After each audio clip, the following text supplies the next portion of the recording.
weaponised against dissidents. But first, former British Transport Police Superintendent Tony Thompson has been exposing the shocking miscarriage of justice surrounding Clive Freemen, a former soldier who spent 36 years in prison for a murder he insists he didn't commit. Tony joined me on Bring the Fire in March to talk about the case, and that interview is available on iconic.com. Now, Tony is back today to give us an update on Clive's case, and it seems things are moving forward. Tony, thank you so much for joining us. Can you give us a little background on Clive's case, just for those that are perhaps unfamiliar with it?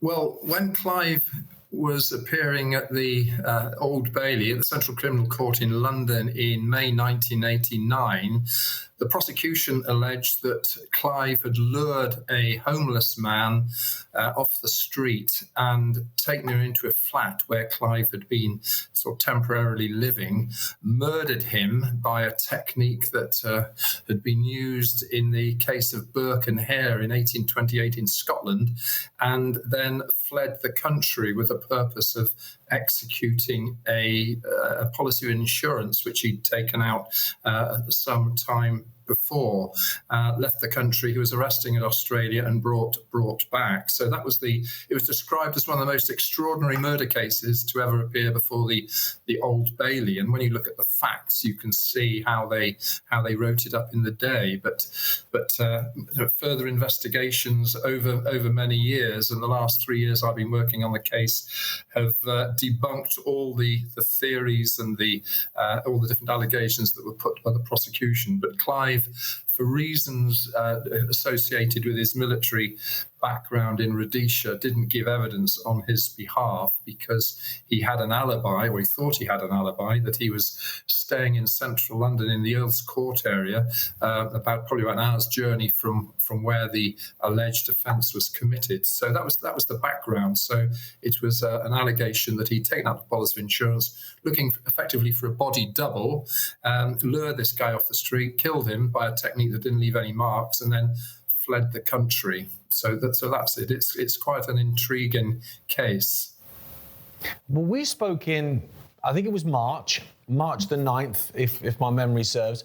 And obviously you went into great detail about the case in that conversation, which you can watch now, Bring the Fire on Iconic. And obviously at that point you were really fighting to try and get an appeal. It seems that's what's happened from what I was reading in the mainstream press. What is the situation now with Clive? Well, a week ago yesterday, I had some fantastic news from the Criminal Cases Review Commission, or sort of short circuit to CCRC, as they're known, to say that they have, on the 6th attempt, referred the case to the Court of Appeal. So they've accepted that there are grounds to show that the conviction was unsafe, and they've placed it at the moment on the grounds of the pathology evidence. So what we're basically saying is there wasn't a murder at all. So you can imagine hopefully it's still going to go to the Court of Appeal, and hopefully there'll be sufficient grounds now for them to overturn the murder verdict and the arson as well, because it was suggested that Clive had tried to burn the body. There was some smouldering in the flat, but the flat wasn't an inferno. So it's going to go to the Court of Appeal, which is great. This is the sixth attempt. The CCRC did have a lot of the evidence back in 2000, so there's questions to be asked of them. But at the moment, it's the sort of celebrating the euphoria of a referral. Now, last Monday last week, I got the news. Clive wasn't expecting it. I knew that some news was coming out, so I had made arrangements with the prison where he currently resides, and I went and gave him the good news, and he gave me the biggest bear hug I've ever had, and it was quite an emotional moment, I should say. I can't imagine. What would it mean if this goes to appeal and they acquit Clive? They say, you've been wrongly imprisoned for over 30 years. What would that mean for Clive? I'm assuming immediate release, but surely then, as you mentioned there, that there's got to be some questions answered.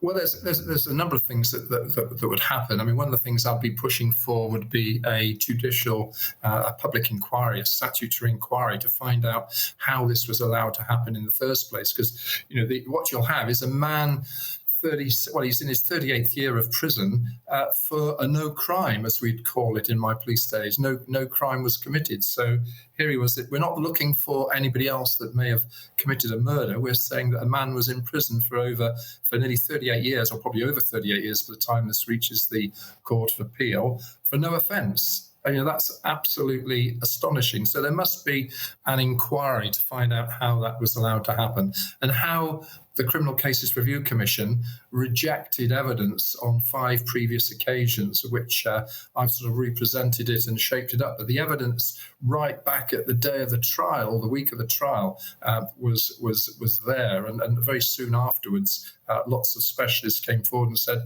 the man wasn't the man. There was the evidence does not support the prosecution case.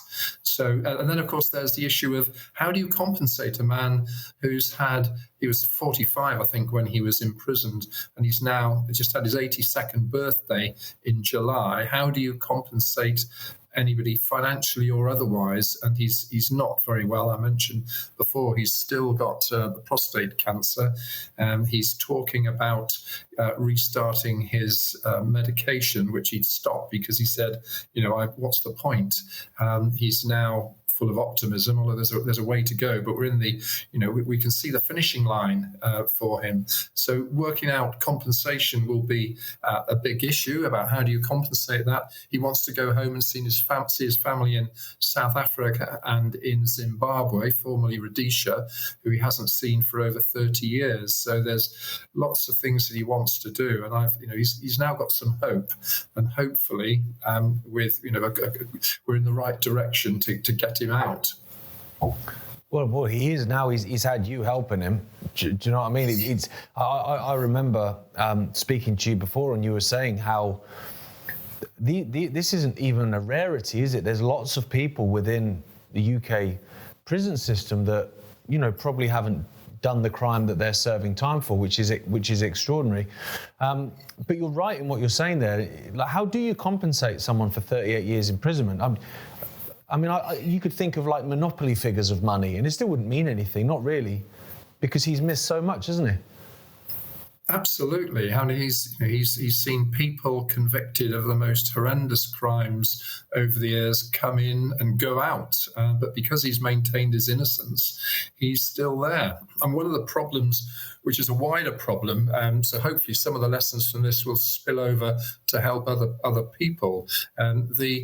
The parole board, when they're considering whether a prisoner is suitable for release, they must pass what they call the public release test. Do they pose any risk to the public if they're released, particularly in cases of violence and sexual offences? And that's quite understandable, of course. But looking at Clive's parole board dossier, because he won't attend any of the courses, saying, I'm not a criminal. I don't need to admit my guilt when I'm not guilty, and you can understand that. But there's no way at the moment you can get past the parole board without attending these courses. Now, I wrote last year to the Secretary of State under the previous administration to say, look, this just isn't right. But nothing's happened so far. But I'll say on the back of this, and hopefully Clive's release, we can get some changes made that will benefit the wider prison population who may be in a similar position to Clive.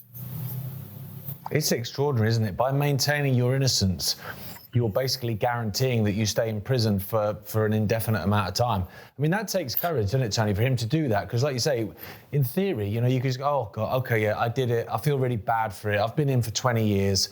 Yeah, I've served my sentence, right, I'm off. So to stand there and say, no, it's quite astounding from me for that. He he made a commitment, he said to his wife, who died, back in 1999, that he wasn't going to leave until he's admonished. And this is the process that everybody has to go through, particularly when you've got an indeterminate sentence. So particularly life imprisonment for murder, the judge will set the tariff. Clive was given originally 13 years. The Home Secretary in the day reviewed it, increased it to 15 years, but he passed his tariff over 20 years ago. And if he decided to go for parole, he would have been out. The judge, even if there was a murder, the judge described the actual murder, the actual offence, as a non-violent process, because they said the person who died had been plied with drink and was basically incapable of defending themselves. So that was the allegation. So this wasn't somebody who'd been butchered with an axe or whatever. This was there's obviously a death is a death if it's a deliberate one. But in the context of some of the cases that we've seen over the years in the UK, this was probably a very, very low level one in terms of the use of violence. So he should have been out. And a lot of people, and Clive's talking about cases where people have denied what they've done, but they've taken the parole route, taken the courses, and are out and have rebuilt their lives and have been able to challenge the conviction from the outside. Clive decided not to do that, but he's incredibly resilient.